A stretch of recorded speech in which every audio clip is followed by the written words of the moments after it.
Hello, everybody, and welcome to another episode of the Running Tales podcast with me, Craig Lewis. Now, first of all, a quick word to everybody about the absolutely abysmal lighting that I have here today. I'm really sorry, everyone. I have requested for my Christmas present from my lovely wife, Michelle, who is hopefully listening, for a backlight so you can actually see me if for some weird reason you want to do that. But anyway, here we are on the Run, Try, Bike Everyday Athlete Podcast Network. Wow, that's quite a tongue twister, isn't it, for me? Running Tales on the Everyday Athlete Podcast Network.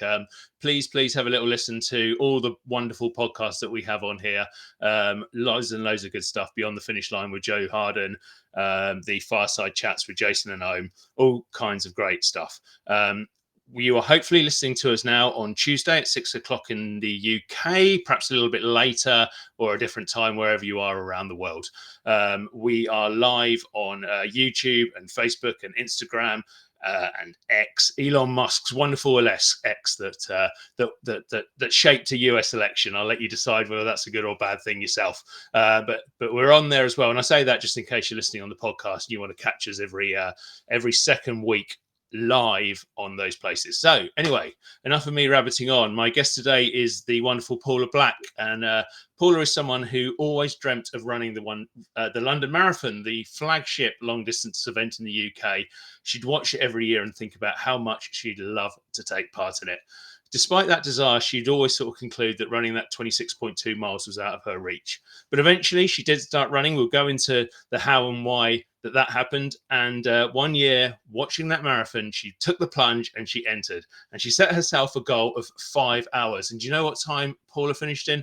4 hours, 59 minutes and 58 seconds. 2 seconds within her time. How superb is that? We'll talk to Paula about that in a minute as well. Now, there is a sad side to Paula's story as well. Her husband, David, sadly contracted MND and eventually passed away from that condition. David was a great runner himself, and Paula's run a load of races in his honour and has also now become an ambassador for the MND Association, work which she continues to this day. So anyway, without further ado, let's bring forward Paula Black. Hi, Paula. That was going okay to that last second there, wasn't it? How are you doing today? Yeah, I'm great. Thank you, Craig. Thank you so much for joining us on the Running Tales podcast. And I want to kind of rewind back to the very start of your running journey that we spoke about there, and those days where running for you was, I suppose, an event, if it's fair to say, where you sat on the couch and watched the London Marathon and dreamed that it might happen, but never really thought that it actually would. Well, it goes back a little bit further than that, because when I was at school, I hated PE. And back in the day, you used to just go out in the snow with your shorts and T-shirt on. And I used to stand there freezing with blue legs, freezing, thinking, oh, I'm so cold, I just want to go in. I didn't realise that if I ran around, I'd actually get warm. So, yeah, I was one of those really unfit people. I used to sit on the sofa, and I honestly thought that I could never do that. That was just for the elite athletes. But I think what swung it for me is I saw one year a lot of people crawling over the finish line. Yeah. And it really inspired me. I don't think they probably felt inspired at the time, but it really inspired me to think, actually, if they can do it, I can do it. So that's the one and only race that I've ever actually trained properly for. Oh, really? Well, we'll find you've done a lot of other races, so that's really interesting. But I'm actually quite interested in that little school experience, because you wouldn't believe the number of people I speak to on this who've gone on and run long distances who absolutely hated running at school because it was a punishment, or it was, as our American friends would call them, the jocks who did it. And it's such a strange thing, isn't it? It really is. Yeah, I mean, all PE, I didn't like any of it, but I think running was probably one thing that I didn't mind as much.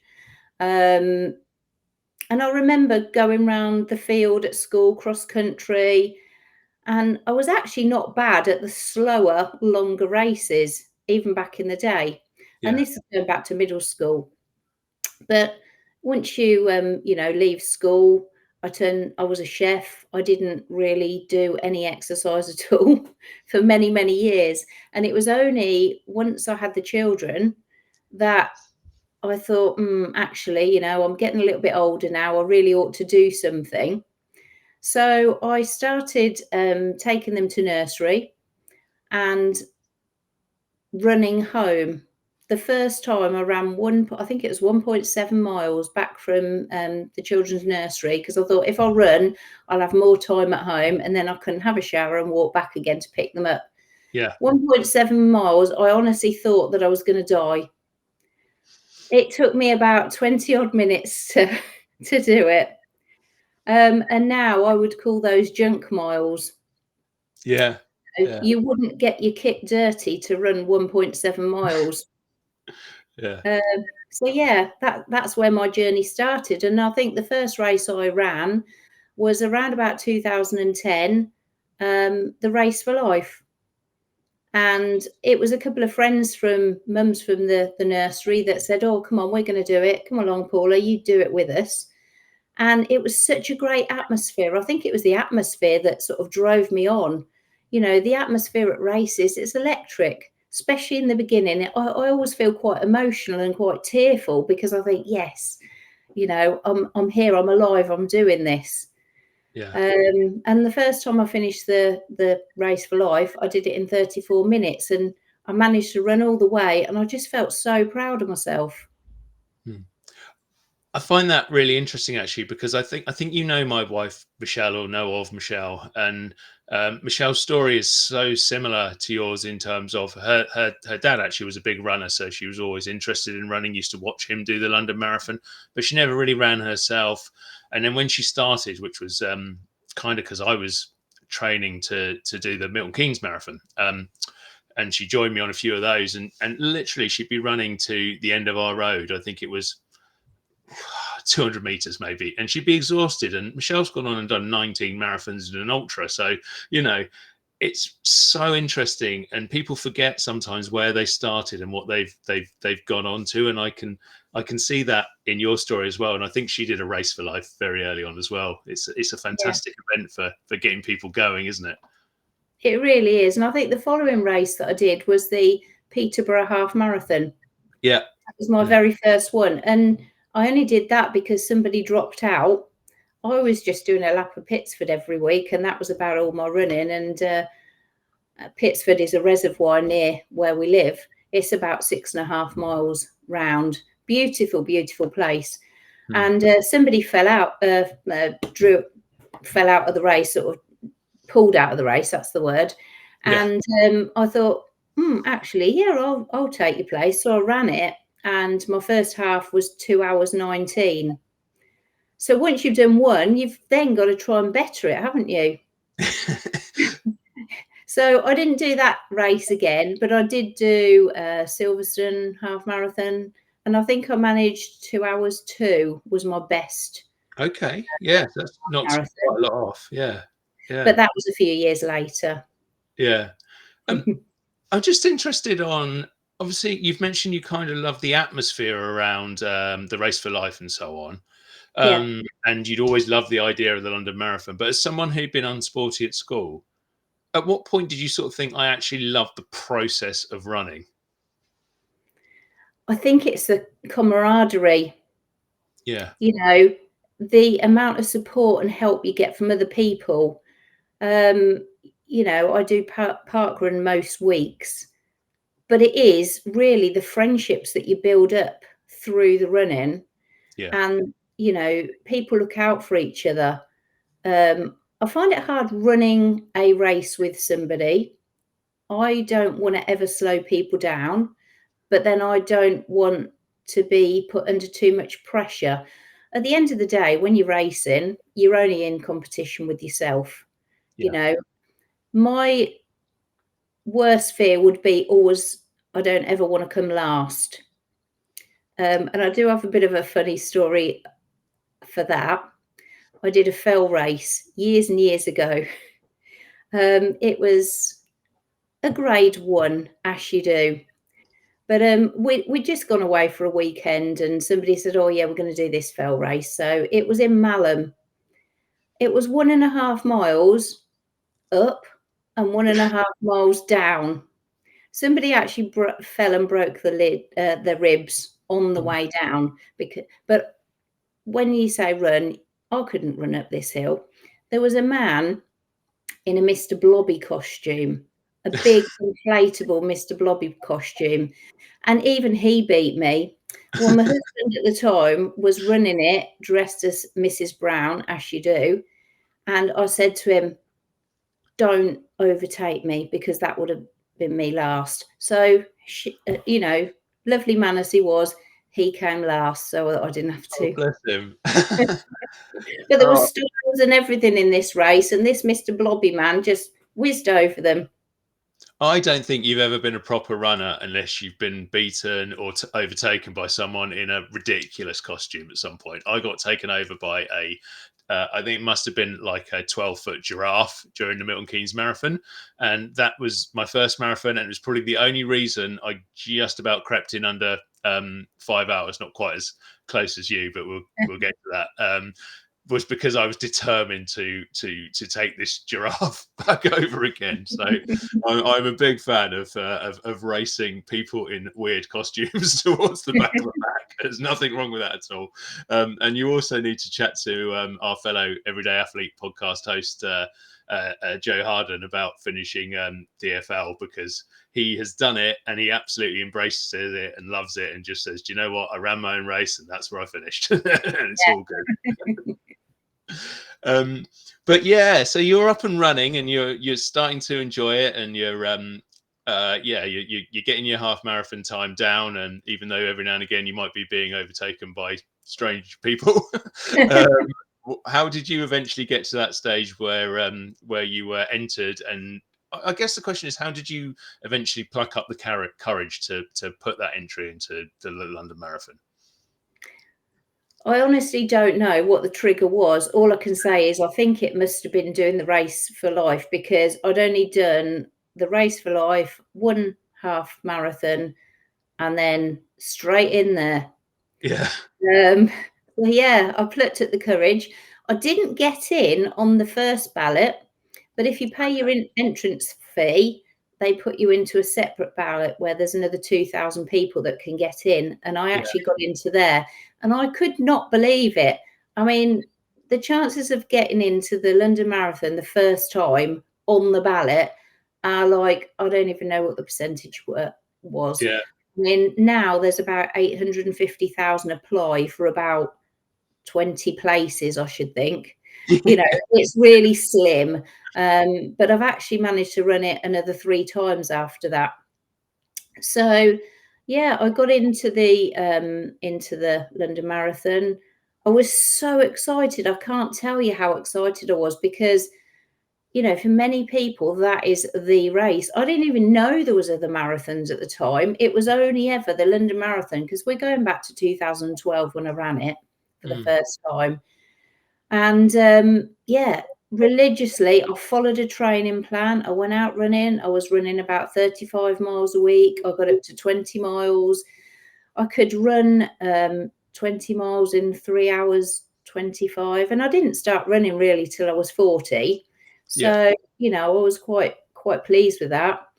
And I used to run 3 laps around Pittsford, because I used to go on my own. I wasn't a part of a club or anything. I didn't really have friends that ran. Not that kind of distance anyway.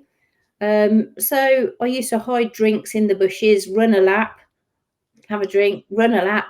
And I could get to about 18 miles before I had to stop. I can't do that now, I have to say. But yeah, I trained solidly. I met a few friends through a Facebook running group. Still friends with them today. And yeah, and then it came to the big day. So I think before we dive into the big day and how it went, what was your aim? Because I mean, not everybody has a target time, but you did. You had a target time in mind before you started out. Yeah, I thought 5 hours for a first marathon was quite a respectable time, and that was what I aimed for. And I have to say, on the first, when I'd been doing the training, I could get a lot further than I could in the race without having to stop and walk. But the first time I did stop and walk, I made sure it was under a bridge so nobody could see me. Nobody else has ever done that, have they? Yeah, there's a few safe places in London, isn't there? I've not run it myself, but I've spectated, and yeah, there's a few places where you can just hide away for a little bit and have a walk if you need Yeah, to. and if nobody sees, it didn't happen. Yeah. That's And at the right. end of the day, you know, however you get there, whether you're walking it all, running a bit, you know, a bit of what's it called, fartlek training, or there's where you do 2 minutes walking, 2 minutes running. Doesn't matter how you get there. 26 miles is still 26 miles. Yeah, Jeffing, isn't it? I think they call That's it. the one, Jeffing, Yeah. Jeffing. Yeah, Yeah. I've got a few friends that Jeffing, and you can Jeff just as fast as you can run. Oh, I tell you what, I did the amazing Northampton run. It wasn't this year because this year I kind of ran it a little bit within myself, but I did it last year and I did a PB. And there was a guy running along, and then he stops and he started walking, and I was like, "Oh, bless him, he's done." I said, "Oh, come on, mate, keep going." And he walked for a bit, and then about 5 minutes later, he came screaming past me again, running. And then he was walking, and then he was running, and I was like, "Now you're annoying me." Yeah, But yeah, he finished ahead of me by quite a distance in the end, and he was jeffing it all the way through. And I'm talking like one. I did it in 1:38, so he did it in about 1:36, jeffing it, which I just think is not that my time's incredible, but doing it, walking it in 1:36 is pretty cool, I think. yeah, definitely, definitely. But yeah, I mean, just going onto the race a little bit. I mean, just Yeah, standing there in the starting pen, the emotion, and I was starting in the back pen because lots of people lie about the time they're going to race in.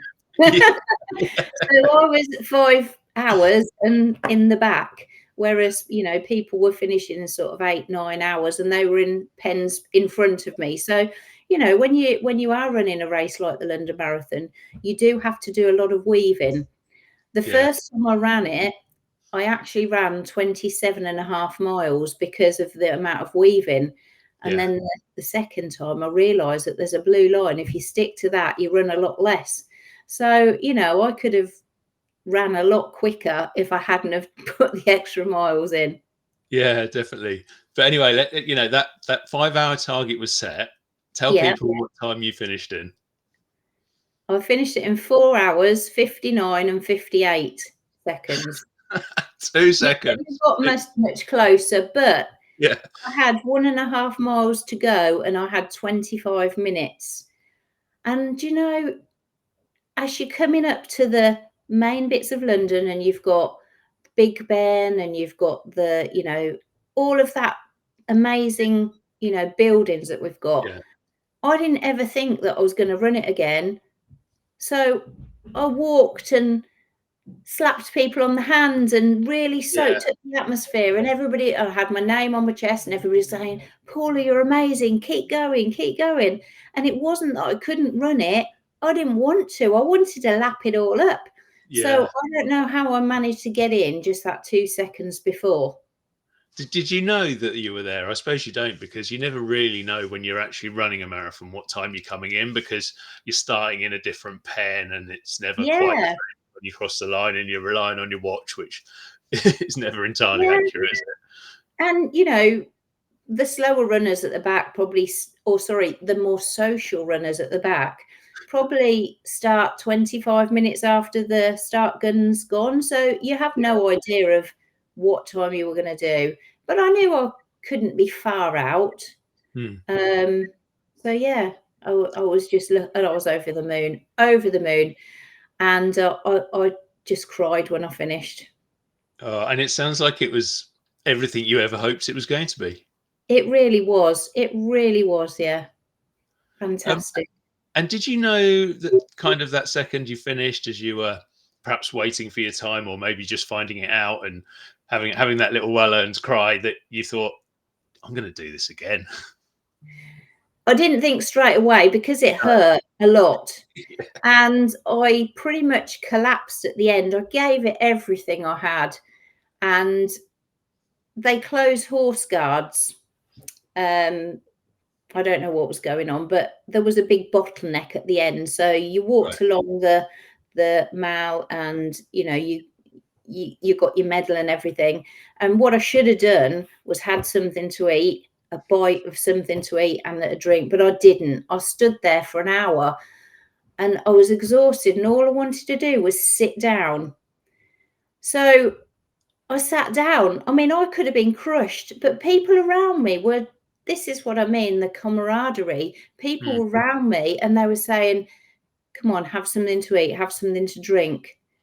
And I did. I had, it was a Pink Lady apple. They gave us an apple in the bags because the goodie bags were great. I had a bite of that apple. That was the best apple.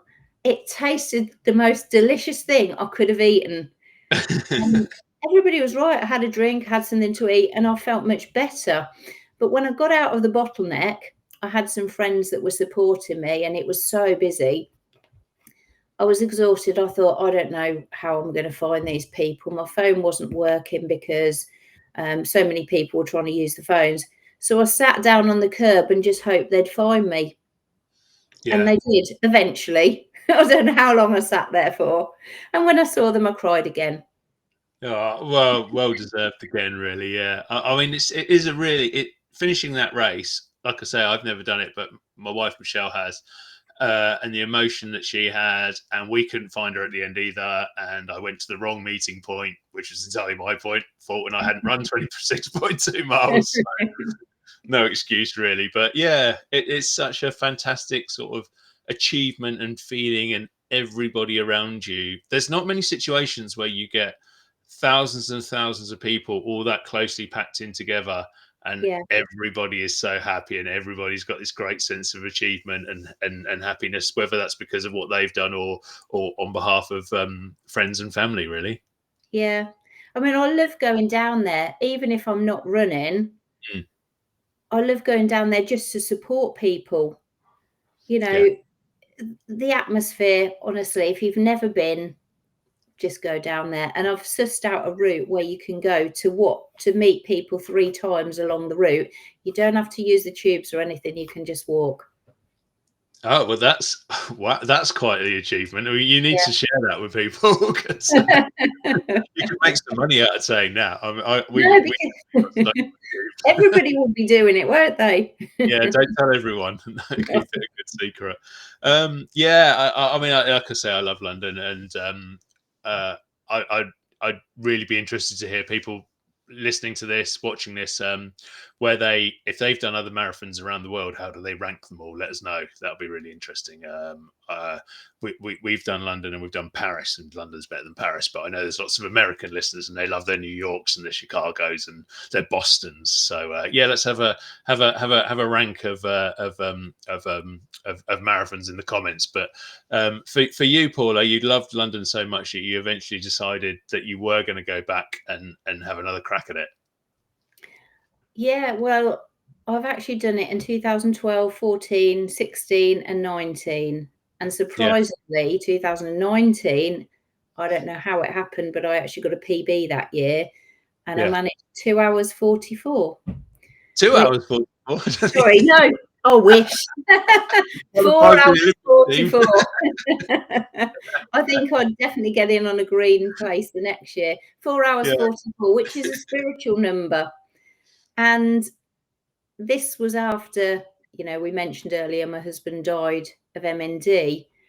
And that was the first marathon that I ran after it died. And, when you go into the start pen and they do all the warm up and the music and everything, well, they were playing all this really motivational music. And all of a sudden, Always Look on the Bright Side of Life came on. Yeah. Which is totally out of character for the rest of the songs that they were playing. And I thought, Dave's here with me. Because that was his favourite song, or one of his favourite songs. Yeah, well, he was such a character. He was always happy, and he used to sing that all the time. And I mean, he even made us play that at his funeral. And he, in his words, he wanted everybody standing up, swaying their arms, singing, always look on the bright side of life. So, I mean, there was about 450 people turned up at his funeral. So you can just imagine what it looked like. And it was a celebration of his life. So anyway, when that song came on in the starting pen, I knew he was there. And that made me really emotional. And I'm sure that he had his hand on my back and pushed me round, because at halfway, I knew that I was going to get a PB. I don't know where it came from, because I'd only managed to train up to half a marathon. Yeah. I'd got 2 children. I was a single parent, and I don't know where it came from. But even at the end, I saw another lady, because I was running for the MND Association by then.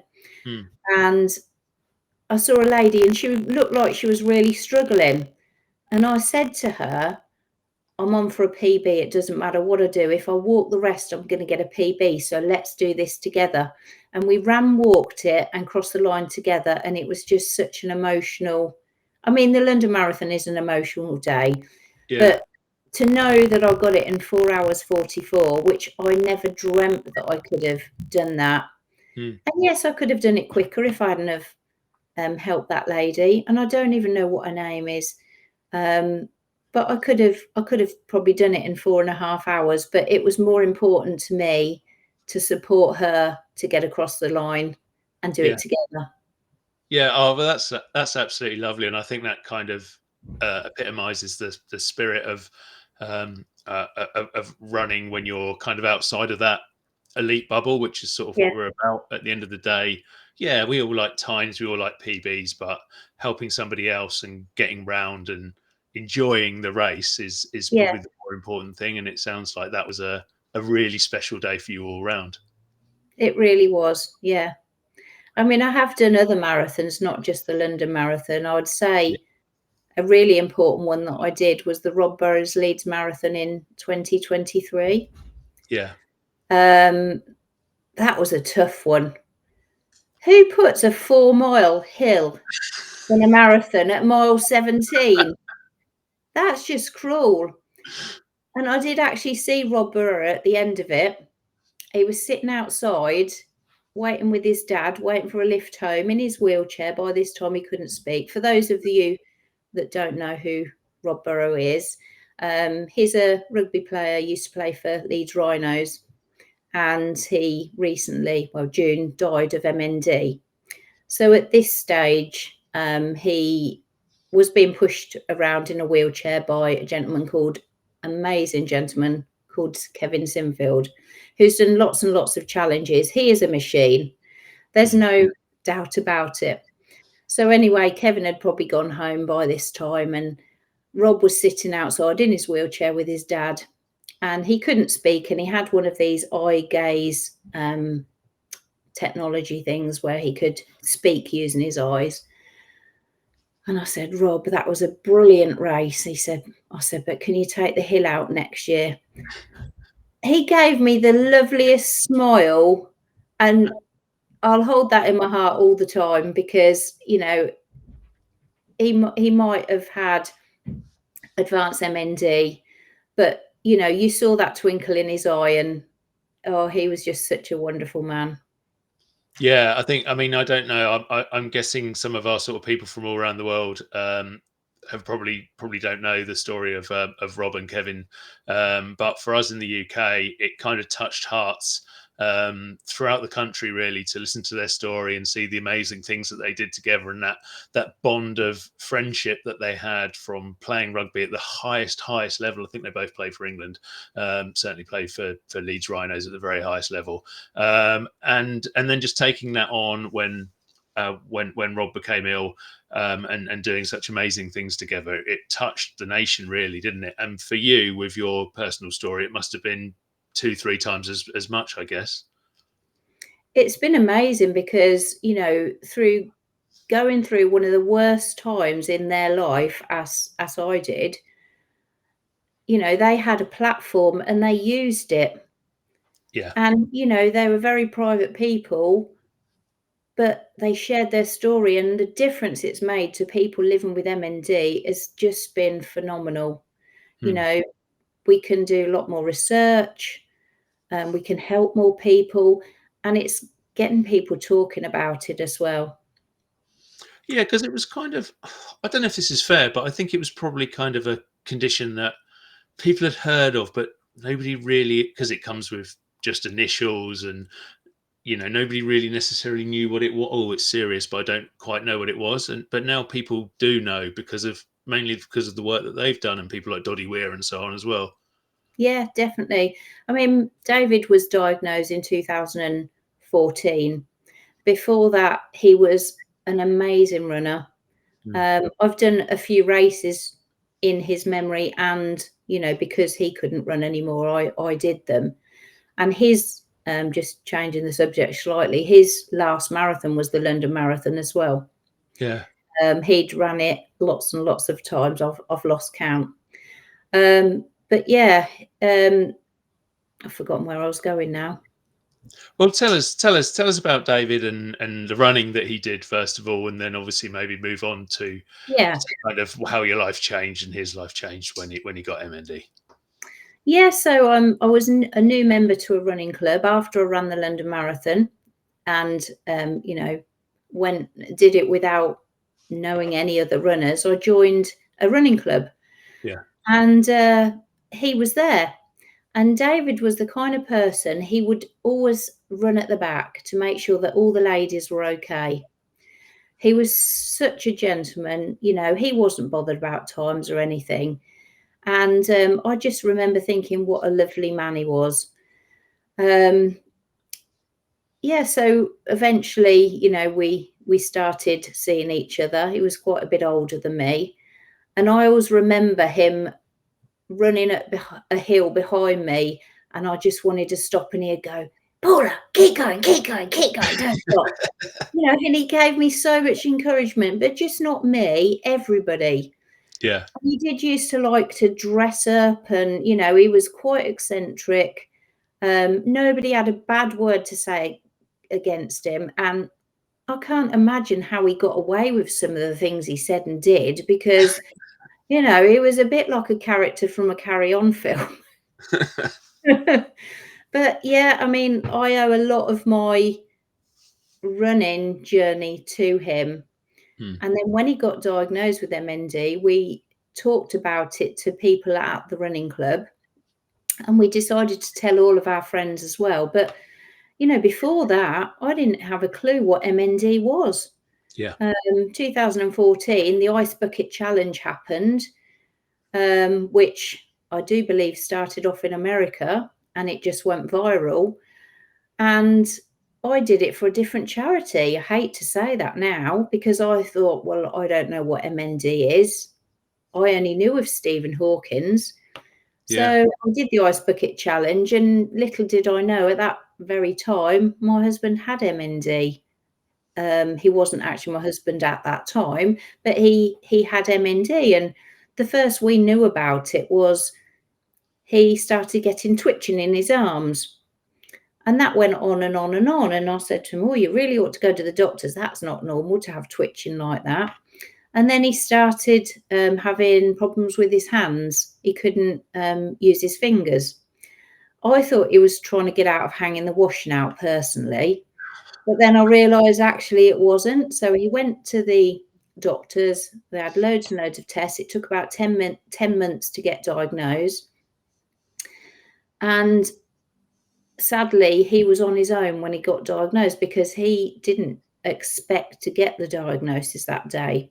Yeah. He said, I remember him saying, because I'd gone to give blood, so I couldn't go. So I remember him saying he walked out of that hospital and he'd been given this big, thick book, and he just walked through the park on his own. He said nobody was about, and I just fell to my knees and cried.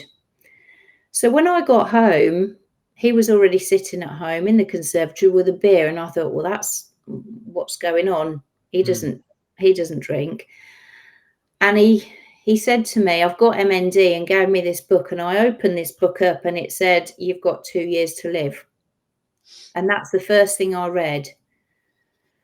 And getting a diagnosis like that, the grief starts straight away. And if I couldn't see him, I thought that he was dead. So it was really hard. But I spoke to somebody and they said to me, okay, you're allowed to cry. What you're feeling is normal. So I did. And after a week, I thought, I can't carry on like this. He's still here. We've got to make the most of it. So that's what we did. Yeah. And we did lots of talking at conferences. We were part of the My Eyes See Global Awareness Day. And we just did everything we could in our little platform to try and make a difference. And that's really how I ended up working at the MND Association, because I was so passionate about it. Dave just wanted to help people, and I really thought, yeah, I could do this. And so it's led me to do a lot more events, because not only do I work for them, I fundraise for them. Yeah. And it gives me the opportunity to talk about events and running all day long, which I love doing. Yeah. Well, running is, I mean, we'll get onto this maybe in a second, but running is such a great platform for fundraising for all kinds of different charities. But I just maybe wanted to give you the opportunity, because we've perhaps sort of given a I don't know, a knowing nudge to say, oh, maybe people didn't know about MND, but now they do. But actually, potentially a lot of our listeners now might not still know. So I just wondered if you might be able to just perhaps explain what MND is for people and kind of the effects it has on those people who do have it. Okay, yeah, of course. So MND, motor neurons disease, as it says. Sorry, I should call it the proper name, but motor neurons disease. Too, yeah. Basically, the connections from your brain to your muscles stop working, and everything can shut down, but your mind stays okay in most cases. There are some cases where you can get a form of dementia as well. But in most cases, your legs stop working, your hands stop working. And at the very end, all you can pretty much do is move your eyes. I was a sole carer pretty much for Dave in the latter stages. But we did have amazing help from friends. As I mentioned earlier, I was part of a running club, and I could just ask any one of the people there, can you come and help me? I've got Dave stuck. You know, he couldn't move his legs. I was hoisting him around, and people would drop everything and come and help. You know, that is the amazing part of running community. If I needed to go out, I could get somebody to come and look after him. You know, he was just one of those characters, and even when he couldn't talk, you know, he still had a twinkle in his eye. There was a lovely friend that he made through the community, the MND community, because, you know, it can be quite a lonely place living with something like MND and caring for somebody with MND. And he made this very close friend. And in the end, all they could do, they had like a tablet device that they could communicate on. He never banked his voice. We weren't very technology orientated then. And back then, there wasn't all the progress that there is now with the technology. And, you know, there's so many things that you can get to help now. So he just used to send gifts to this person, and they just used to laugh and, you know, make the most of every day. And even at the end, when David was really, really poorly, often he didn't want to go out. You know, it can make you feel quite depressed. But I used to make him go out. I used to take him out just to a coffee shop, just to see a different set of walls. If I was out in the garden, I'd put him out in his chair. He'd watch me do the planting, and he would get upset sometimes because he would say, oh, you're doing all this and I can't help you. one day I was planting some plants and he leaned out to try and help me and fell over into the plants that I just planted.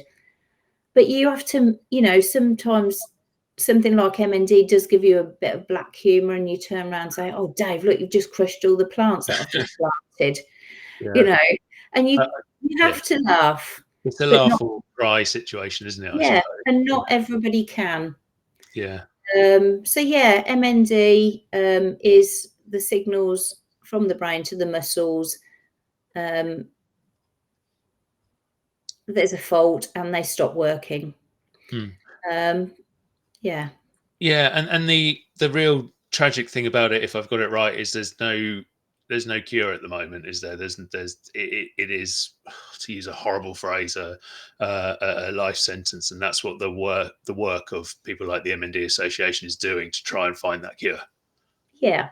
So, I mean, there are a few drugs that are coming out now. There's Riluzole, which was around when David had MND, and he took Riluzole, and it was supposed to give you an extra 3 months for every year that you have MND.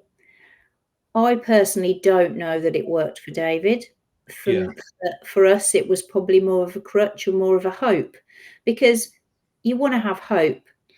There is a drug called tofersen, which can slow down MND in a small percentage of people if they've got a certain gene, and that would be the familial gene, because about 10% of people have the familial gene with MND, but most people, it's random. There is a connection to things like head injuries, you know, pesticides. There's lots of things that they've said could cause it, but Hmm. trying to find out. I mean, it's such a complex disease, and there's 4 or 5 strains of MND, but they can all mutate. Right. So you might start with it in your legs, like I say, and it might go up into your throat and your it just basically paralyzes you. So all you can move at the end is your eyes. You have Yeah. to get good at charades. Yeah, that's the What answer. you can do is move your thumb like this, and you'd have to say, "Oh, do you want me to move your leg?" And you'd either get a yes or no, because that's Yeah, and that's the only that one. is a lot of movement. A lot of people couldn't even do that. Yeah, yeah, and just going back to what we were talking about earlier in your role now, how important is running to raise that vital, well, money and awareness of the condition to help all the research that's trying to help those sufferers with it? We have so many people that run. I mean, obviously, fundraising is a lot of other events. Not everybody can run, so people do what they can. But Yeah, as running, there's so many different events you can do now. I've also done lots of 100Ks, action challenges, fantastic events. I could talk about them forever as well. But yeah, I mean, running is such a community that it's just so, I don't know how I would have got through the last few years without it. yeah, yeah. No, it does some amazing things, and I've done articles on our Running Tales Substack before about the difference that fundraising can make to a whole host of different charities, and it really is fantastic. And going back to the London Marathon, so Yeah, much money raised for charity; it's absolutely mind yeah, blowing. But you've yeah. opened the door. You've opened the door to my next line of inquiries, which was to talk Okay. about these utterly crazy long races that you do, 100 Ks. You've done a whole host of them, haven't you? I have. The main ones that I've done are action challenges. Don't know if I'm Yeah. allowed to plug that. Uh, But yeah, absolutely Although love action them. challenges, if you're listening, you can sponsor us on the Everyday Athlete Podcast Network. Get in touch. Yeah, definitely. Honestly, I love them. I've done 6 full continuous 100Ks. I mainly walk them, but I do a bit of running as well, and just try and beat my time. I've done Yeah. the Cotswold Way, the Wye Valley, London to Brighton, the Yorkshire Challenge, the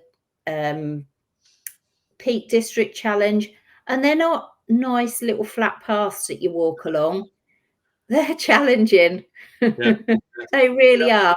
But, you know, the food stops that you get on these challenges, you know, the welcome from the volunteers, they're just such well organised, fabulous events. I often do them on my own because I don't mind walking on my own.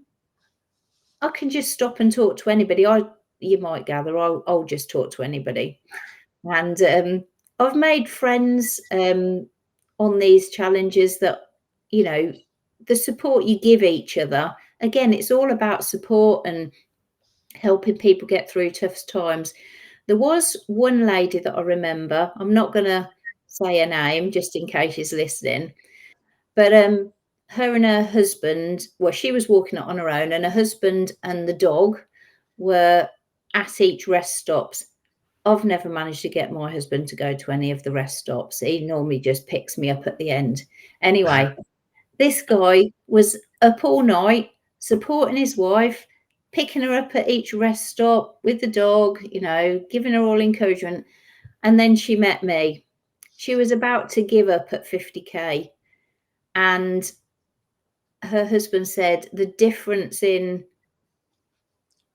this lady after she met you, she believed she could do it. Because I love encouraging people. And Yeah. afterwards, they donated £100 to my cause because they said we wouldn't have done it without you. And there was a guy that we met as well. And we were three people from the most extreme walks of life that you never would have put together. Yeah. But we became social media friends afterwards because of the experience that we'd shared. I remember the first one I did, they, you know, you're supposed to wear walking shoes. I never wore walking shoes again after. I had blisters on my blisters, Yeah. and doing a challenge like this is really, I'd say, more mental than physical. Mental Definitely. because people think you're crazy doing it, but mental because you've got to forget about the pain and switch it off. And it is possible. Mm. For a while on that challenge, I could feel my blisters squelching, but then I just had to think, okay, it's only walking. If I stop walking, I'm not going to get any further. Whereas if you're running, you can run, you can walk to make it easier for yourself. When you're walking, you can't do that. You've just got to keep going. Yeah. You've just got to turn off that, oh, it hurts from your mind, and just finish it, get it done. I've always done them in under 24 hours, so I'm really proud of. I think that time, I think doing it in under 24 when you're walking most of it is fantastic with those distances. I mean, I've done the Isle of Wight challenge, which I think is an action challenge one, and we did it just under Is 24, but we kind of ran the first 20 miles of it, yeah, jogged, but still, well, I say ran, there was a lot of hills and we walked the hills, but we walked the yeah. first 20 miles and then kind of walked the rest, and yeah, just crept in under 24. So you must be walking at a decent pace or getting some sort of good running in those boots every now and again. Well, I wore trainers after that first one, and I Yeah. never had a blister after that. But Mm. I just I have this strategy where the first half, up until night time, I will walk at 4 miles an hour. And that's Yeah. quite a challenge for 32 miles. So that's the challenge I set myself, you know, speed it out, get walking. At halfway, 50K, I'll stop, I'll brush my teeth, Yeah. wash my face, freshen myself up, change my clothes, and then I know that I can slow down to about 2 miles an hour, because in the night, I almost pretty much sleepwalk. Yeah. The Yeah. only thing is, when you do something like London to Brighton, that's when you get the styles. When you've walked 50K and you've got to start going over. I think there was 22 styles at last count. Oh, wow. Hard work. And then Yeah. you're walking through wooded areas and everything in the dark. You look to your left and there's, a sheer drop. Yeah. Oh, I could go on talking about them forever. No, they're fantastic events, and you do see some amazing countryside, and I really think they're kind of like they're a challenge like no other. When we did the Isle of Wight, and you've probably seen people like this, we had a chap who was in the group of people who were doing it with us because we were doing it for a different charity, and there was a whole load of us, and this lad was early 20s, a really good runner. He'd done a sub 3 hour marathon a few months beforehand, so top good runner. And he got to about 70K, and he had a few blisters, and he was just exhausted. He couldn't go another step, and he had to stop. He had to drop out. And that's I don't mean that to be critical of him, but it's just like you'd have looked at him and thought he was an incredible runner who should be easing through this. And then you look at like me and Michelle in our late 40s and walking along, and we were the ones who finished it, because I think there was a different mindset from doing these longer things, and almost sort of the power of being able to run slowly. Yeah, and people think walking, it's just walking, it's easy.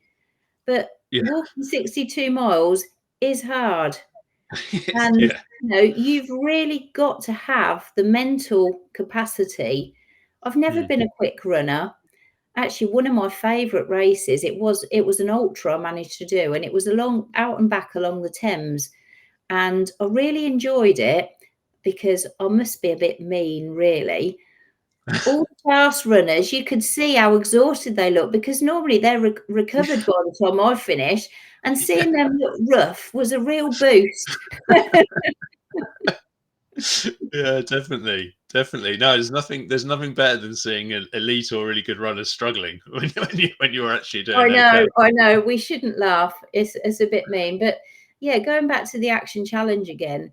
One of the last ones that I did, one of my colleagues at work, I'm not going to again mention any names. He's left now, but he was a lot younger than me and a lot, I would say, fitter. And he was doing the 100K and I was doing 50K. He started a couple of hours ahead of me, and I'm sure he didn't finish the half before I did. And all I wanted to do was get back before him, because I'm competitive in my own little way.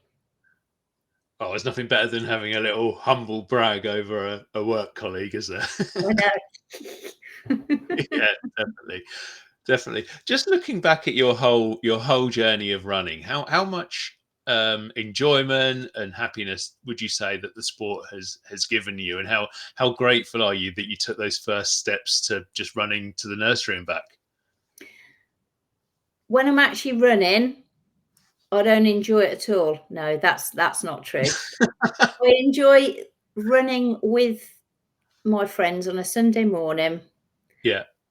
I don't like to run too quickly. I like to have a look around, see what's around us, the beautiful scenery. I love being out in the countryside. I love being out in the fresh air. It's so good for your mental health. I can go out and feel really not in the mood, and half of the battle is getting over that front door. We had a little conversation the other day at work, because now it's getting dark at night. It's getting harder to get out. And we have a little running club at work, and somebody said, "I don't feel like it tonight." I said, well, the beauty of running from work is you've got to go outside. Whereas if you're at home and you're all snuggled up on your sofa, you don't have to. So we do go running from work. But, the friendships that I've made through running and the support, I couldn't have got through some of what I've been through without it. And I would definitely recommend, just get out there and do it. Go to parkrun. The parkrun community, I mean, that alone, it's a free event every Sunday. They're all over the country. They're all over the world, and you can time yourself and get better each week. Yeah, and we have loads. We have loads in Northampton. We're very lucky. We do. Next weekend I'm going to do one in Leeds. A couple of weeks ago I was in Blackpool. So if you're somewhere on a Saturday morning, yeah, it's almost like religion now. Go to park run, have a coffee and breakfast afterwards, social. Yeah, it's amazing how people now will plan holidays around park run, or will, at least when they've got their holidays booked, will go, well, hold on, I've got to make sure I get my park run in on Saturday morning before we plan I need the rest. a why. Yeah, you need a why. You got to complete your alphabet challenge. We went over to Zuider Park in Holland not so long ago to tick that one off ourselves. So yeah, been there, done that. I've got another colleague at work, and I don't know if he'll be listening, but he always says, "Oh, Paula, you're so inspirational." And I was sitting in the office with him one day and I said, "You could run a half marathon. You could do that." And I don't think he ever thought that he could. Anyway, we trained together. The first time we went out, I thought, oh God, it's better than I thought. But I didn't realise he was just about dying inside like I was on that very first run. But he was trying to keep up with me.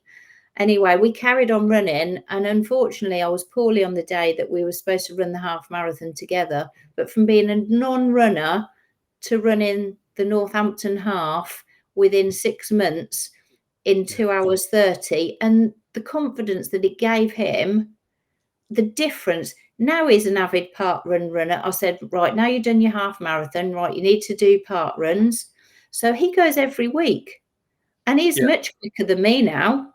And he likes that. But then we start talking age gradings, because he is about 18 years younger than me. And I said, yeah, but what's your age grading? Yeah, exactly. But I think that's a really interesting point in there around like this sport. Okay, we're not all going to be, I don't know, Elliot Kipchoge or the fastest ultra runner in the world, or Kilian Jornet or Usain Bolt, but I think everybody, unless you've sort of got a disability that prevents you from doing it, everyone can get out and gain some enjoyment from running, and can get better at it, and can do these half marathons and even ultras, can't they? Yeah, and a lot of them, they can do them in a wheelchair as well, as we know. Absolutely. Yeah. No, that's a really good point. I think we've had some fantastic wheelchair athletes on this, and one of the most inspirational conversations I had a while ago was a lady who did the Comrades Marathon, of all things, in a wheelchair, and it's sensational what the human body can do, even when faced with adversity, I suppose. Yeah, and it just gives people hope, and it makes you happy. You can't not be happy when you've just completed a race and you've crossed that finish line and you get a round of applause. How can you be sad then? And then someone hands you a medal and some food. I've got my medals all just inside the door, so whenever I open the door to it, oh, look at all your medals. Oh yeah. I didn't win any races, but I won because I entered them. Yeah, you took those first steps and you signed that entry form and you did it, and you went out there and you completed them. That's a real win, isn't it? Yeah, it really is. Oh, well, Paula, thank you so much for joining me today on the Running Tales podcast. That hour has absolutely flown by. Really fascinating stuff. Just very quickly, if anybody wants to learn more about the MND Association or to donate or whatever, where should they go? You can go to our website, the MND Association. .org. Just have a look on our website. There's loads of information on the research that we're doing. You can donate, you can do gifts in your wills. So much on that website. Just take a look there, or give us a call. Our number's 01604 611 860. Superb. Thank you very much. That's brilliant. And thank you again for joining us and chatting about your own running journey today. Folks, if you enjoyed this episode of the Running Tales podcast on the Everyday Athlete Podcast Network, give us a positive like, give us a review. Just tell all your friends about us. Come and check us out. We'll have loads more episodes. We're bi-weekly, but there's tons and tons of other content that we do on the Everyday Athlete Podcast Network. And I tell you what, it's all really, really good. So yeah, thanks, Paula, for joining me. And thank you, everybody else, for watching and listening. Oh, thank you for asking. Bye-bye.